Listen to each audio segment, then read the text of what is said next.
Good morning, folks. Last night it was reported that Comet ISON is an outburst. Came from the pros, but unfortunately, we still have the people who stole and photoshopped Bruce Gary's work somehow managing to convince people that there are secondary objects accompanying ISON.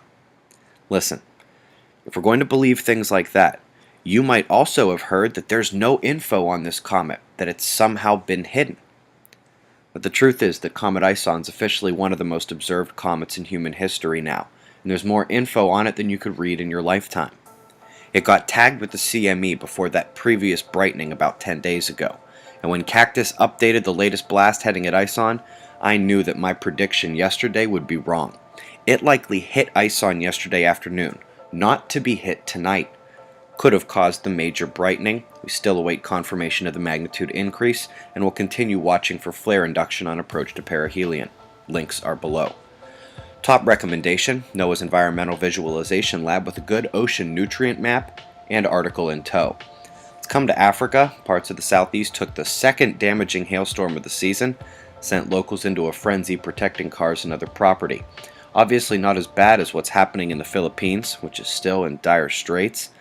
Region not quite out of the woods yet, could be another storm or two this year. Meanwhile, there's already development west of the Philippines and another into the Indian Ocean up in the Bay of Bengal. China, Vietnam, India, all on watch. Quickly answering a good question and opportunity for review. You will see the precipitation follow this meeting point of air masses tonight in the United States because the masses have vastly different temperatures, pressure, densities, moisture, particle chemistry's electric potential and static, and where they collide, a common ground must be worked out above our heads as fast as nature can feasibly facilitate it.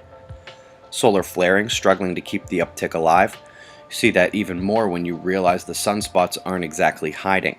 The leading southern group interacts so, should be called 1 gamma group.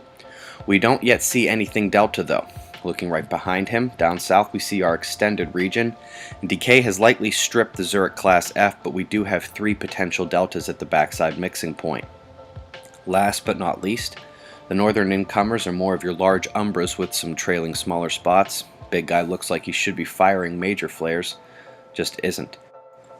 Looking at the solar wind, I see 2 potential interplanetary shocks from CMEs, but they're very, very minor. Interestingly, the leading shock appeared to jolt our system on the electron flux, and with the GridX drill, I think I said "oh shit" when it happened loud enough for my co-workers to hear me checking space weather at the office. But it was nothing, and the KP continues to be quiet. Coronal hole power had shifted north, but that kicked back to a more serious southern focus yesterday. Some minor weakening in Earth's position may have been offset by the maintained open coronal fields, blocking as little force as possible. Unusual location rumbles continue. A couple more 4-pointers off the west coast. It's way too many of those last 2 weeks. Also took a 6-pointer down at the bottom of the world. This should count with the other recent Atlantic rumbles. Good closing point. NOAA's Enlil spiral has shown none of the CMEs this week, and indeed shows a leading density spike up top to a coronal hole stream that is absurd, that black arc. If that's correct data, one of the incoming coronal holes could be more relevant than all these X-flares. Shots of our star to close, eyes open, no fear, it's 6:40 a.m. Eastern Time, and that's the news. Be safe, everyone.